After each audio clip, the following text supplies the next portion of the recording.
Bismillahirrahmanirrahim. Assalamualaikum warahmatullahi wabarakatuh. Jumpa lagi dengan aku Lawan yang selalu memberikan inspirasi tanpa konspirasi. Hari ini saya ketemu CEO-nya Selaras. Ya, namanya Selaras. Siap, ya Pak, berjalan selaras. Dibilang Selaras. Sebenarnya namanya tuh kalau di sosial media namanya berjalan selaras Pak. Oh. Jadi impian kita, semua mimpi, Ya.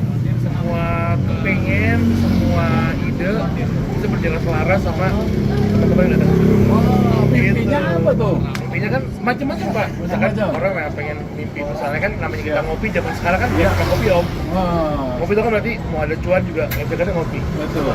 Ngopi yuk, gimana selaras, biar selaras, jalan gitu. Iya, iya. Oh, itu. Nah, kelihatannya kalau Selaras ini buat nongkrong anak-anak muda ya. Kalau orang tua seperti saya nampaknya ngopi malam-malam. Iya, betul. Ya. Nah, sekarang kita lihat ini saya melihat memang UMKM ini adalah penggerak ekonomi Indonesia. Ya. Jadi sekarang Menteri Keuangan sudah memberikan ada 200 triliun sebetulnya buat UMKM seperti Selaras ini penting ya ada tambahan buat modal. Bicara soal penting tambahan buat modal sih pasti penting ya Pak ya. Iya. Cuma alhamdulillah karena itu baru 2 bulan. Iya. Jadi kita masih learning period lah. Oh, learning period. Iya, jadi kayak misalnya bahasanya learning period tuh kayak kita pelajari dulu nih gimana sih trafficnya, gimana terus kita per bulan itu sesuai dengan forecasting kita apa enggak gitu loh. Kalau yang betul sesuai, ternyata kita butuh tambahan apa nih? Karena kalau kita lihat kan orang lihatnya kopinya nih, sementara sekinya makanan di kitchennya kita belum alatnya belum alat yang di depan nih gitu Iya, ya. iya, iya. Mungkin gitu, tapi kalau ternyata dirasa seperti ini cukup ya udah cukup. Jadi Jadi learning phases itu tuh lagi kita bener-bener data gitu Pak.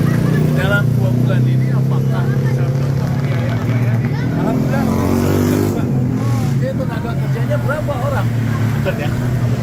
Tenaga kerja saat ini alhamdulillah 3 orang Pak. Kebetulan partner aku tuh memang dia expert di bidang kopi. Biasa ya. Dia expert di bidang kopi, jadi memang untuk bar dia tuh Mas Mike itu partner aku juga, partner kita yang memang kayaknya PIC di perkopian di depan. Iya. Terus Mas Mike dibantu sama Mas Haji. Iya. Mas Haji itu hitungannya part time. Jadi kita masih ada part time Pak, karena baru pertama yang kita hire sebagai pegawai hanya di bagian kitchen aja cuma Pak. Jadi kalau bilang pegawai yang benar-benar kerja dia digaji secara bulanan baru 2 orang sih Pak. Iya. Nah, Ada kerja kebutuhan buat ngerunning ini kita 4 orang minimal. iya. NIB-nya udah ada ini. NIB-nya udah ada Pak. Oh, NIB udah ada. Pegawai udah 2. Wah, ini bisa jadi mitra untuk LPPM IB Kesatuan nih untuk diajukan dalam hibah PKM. Nah, jadi sekarang produknya yang bisa dihasilkan apa aja nih? Oke, misalnya ada berapa macam Kopi kita tuh ada sebetulnya untuk yang kopi klasik kita cuma punya 2, ada black sama white. Oh, Black coffee itu diantaranya adalah hot coffee, hot black, sama ice black. Tapi Ice black. Bedanya kita sama coffee seperti Iya. ini adalah kita punya 2 beans. Yang pertama itu yang klasik sama yang modern. Yang modern itu kita pakai seasonal beans, yang rasanya tuh lebih asam, lebih fruity, lebih floral. Arabica ya, Arabica ya. Semuanya pakai Arabica Pak full. Oh, iya. Kalau yang klasik itu kita lebih coklat dan lebih nutty and chocolatey sih gitu. Iya, Kita punya 2 varian kopi. Tergantung preferensinya orang konsumen yang datang tuh maunya sukanya kopi yang seperti apa.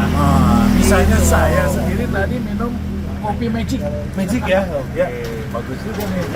Enak. Ya. Ya. Luar biasa, bro. Salah satunya Magic sih. Jadi kita yang menu Magic itu kan service-nya only hot ya. Iya. Magic itu kita punya sebetulnya cukup ramai di beberapa coffee shop. Tapi untuk di industri kopi di Kota Bogor sendiri kan seperti belum ada yang serve bisa sampai hot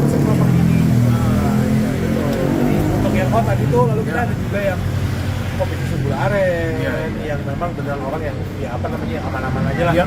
Gula aren, terus ada yang non kopi kita ada hibiscus, green tea, basicnya green tea, teh tea base dan Iya. teh, lalu ada apa namanya ada tropicano, americano Iya. tapi bikin seger dan asam manis. Nah, itu kopi-kopinya ya. Sekarang kalau makanannya apa aja?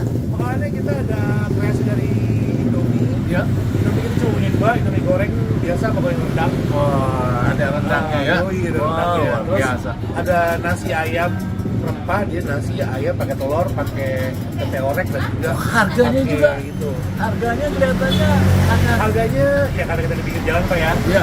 Karena kan konveksi juga nggak begitu besar kan. Dia Iya. sewa yang itu sama segala Iya. macam. Harga insya Allah masih mulai di angka 20 ribuan. 20 ribuan. Iya. Wah, luar biasa ya. Tadi kopi juga yang reguler cuma 20 ribu. Wah. Padahal kalau di rumah makan yang di apa di atas. Di coffee shop di atas gitu ya. Karena kita ya itu kita nggak ada tax service Pak. Ya. Oh iya. Ya, karena kita tidak ada tax service. Ya.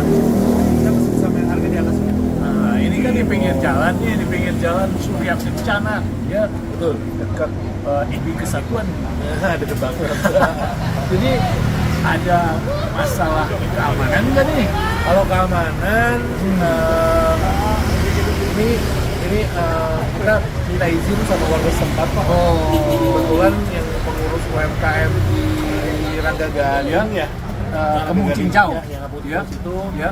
dia mengarahkan buat bukan ini katanya boleh. Tapi Oh. lagi-lagi kita minta bantuan sebagai perantara Ya. buat ngomong sama yang punya tempat. Oh, Gitu. punya tempat ini nih. Ya, punya tempat. Ya. Kan itu kan rumahnya kosong ya. Iya. Malam kan memang udah nggak ada operasi Ya, ya. tapi dengan ketentuan bahwa kita harus menjaga kebersihan dan ketertiban. Sehat dan ketertiban. Artinya Kayak misalnya jam 10 malam musik udah mati. Karena kan masih ada beberapa orang yang tinggal di sini. ini memang sampai jam berapa? Jam 12. Oh, jam 12 ya. Ini sampai jam 12. Ya. Jadi saya pikir memang ini harus didukung UMKM ini. Ayo. Jadi ternyata UMKM itu tidak banyak butuh dana. Ya, lumayan lah. tidak butuh dana. Misalnya, pemerintah harus gelontoran. Oh, ya. Juga paling kecil gitu ya. Saya melihat memang kadang-kadang ada yang hanya di bawah 10 juta. Ya. Terus kemudian juga yang penting adalah keamanan gitu ya. Yang penting memang kalau di UMKM, kalau dari Chicago sendiri sebetulnya yang pertama willing, yang kedua yaitu kita punya partner yang tepat atau enggak, itu aja sih Pak. Ya kan? Ya kalau modal juga pasti namanya bisa pasti ada modal ya. Tapi kalau emang support dari pemerintah sebetulnya kami lebih berharap lebih ke harga bahan baku diturunin, gitu aja.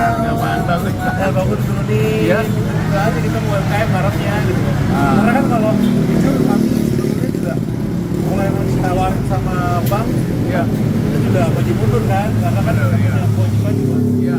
Ayo, semoga aja betul. Ya. Makanya kita mencoba buat dengan apa adanya, Ya. semua teman-teman yang di sini apa namanya double job juga, kita kerja juga, ngurangin OPEX. Iya. Gimana caranya kita tahu pasarnya, kalau emang ternyata kita udah punya apa namanya kita punya capital yang kuat buat Ya. ada yang digeserin, mungkin kita butuh kalau ada yang nawarin investasi dari sisi perbankan mungkin bisa kita ambil gitu. Tapi Ya. kalau emang ternyata kita lagi berjuang gini ada itu sih ya itu preferensi masing-masingnya Pak ya. Kalau dari kami sih kayaknya partner deh. Ini namanya siapa ini? Apa namanya Andika? Andika ya. Ya, dipanggilnya Mas Gabret. Apa Mas Gabret? Gabret ya. Wah, saya sampaikan ternyata UMKM ini memiliki semangat yang begitu luar biasa. Pemerintah sehingga bagaimana melindunginya dengan cara menurunkan biaya-biaya non teknis ya, sehingga bahan baku bisa lebih murah dan juga nanti harga jualnya juga bisa lebih terjangkau gitu. Inilah yang bisa menggerakkan ekonomi di Indonesia. Mantap. Demikian yang bisa saya sampaikan. Terima kasih. Assalamualaikum warahmatullahi wabarakatuh.